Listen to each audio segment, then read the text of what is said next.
আপনাদের বাড়িতে মেহমান এসেছে, তাহলে এই রেসিপিটি অবশ্যই একবার বানিয়ে দেখুন। ভীষণ মজাদার খেতে। মাত্র একটা আলু দিয়ে এই রেসিপিটি বানিয়ে নিতে পারবেন। বাই দ্য ওয়ে, আমি নাসরিন, আপনারা দেখছেন সহজ রেসিপি। আর আজকে আমাদের রেসিপি হলো ক্রিসপি পটেটো স্ন্যাক্স রেসিপি। দেখুন, আমি এরকম একটা আলু নিয়ে এইভাবে লম্বা লম্বা করে কেটে নিয়েছি, আর ছোটো সাইজের একটা গাজর এইভাবে গ্রেট করে নিয়েছি। মাঝারি সাইজের হাফ পেঁয়াজ নিয়ে নিয়েছি, দিয়ে দিয়েছি মরিচ কুচি, দিয়ে দিলাম ধনিয়া পাতা কুচি। সবগুলো এভাবে মেখে নিলাম।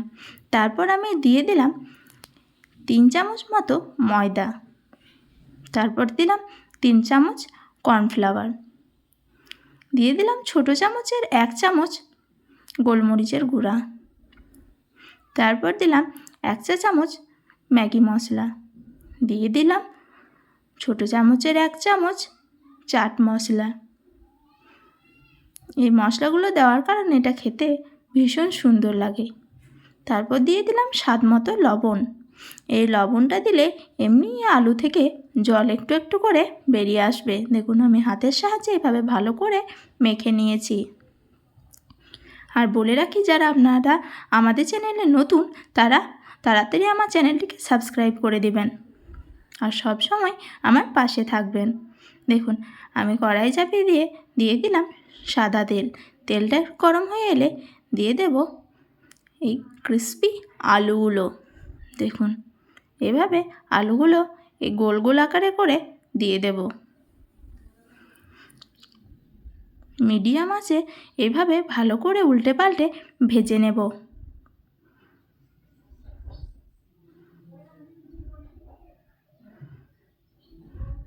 মাত্র একটা আলু ও ছোট্ট একটা গাজর দিয়ে এই রেসিপিটি খুব সহজেই বানানো যায়। আপনারা চাইলে গাজরটাকে স্কিপও করতে পারেন, আমি ভালো লাগবে বলে গাজরটা দিয়েছি।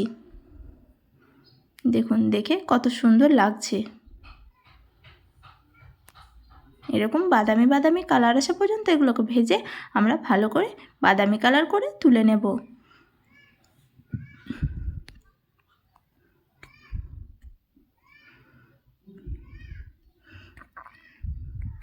আমার রেসিপিটি ভালো লাগলে অবশ্যই একটা লাইক দিবেন, আর কেমন হয়েছে অবশ্যই কমেন্টে জানাবেন।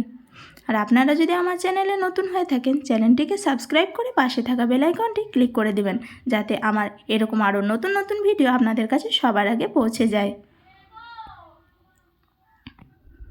দেখুন, এই পটেটোগুলো দেখতে কত সুন্দরই না লাগছে, খেতেও ভীষণ ক্রিস্পি। এত মজাদার লাগে গরম গরম চা কিংবা কফির সাথে। এই ক্রিস্পি পটেটো দারুণ অসাধারণ স্বাদ লাগে খেতে। দেখেই তো বুঝতে পারছেন কতটা সুন্দর হয়েছে।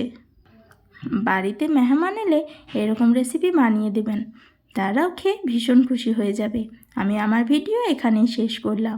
ভালো থাকবেন ও সুস্থ থাকবেন, আর সব সময় আমার পাশে থাকবেন। টাটা।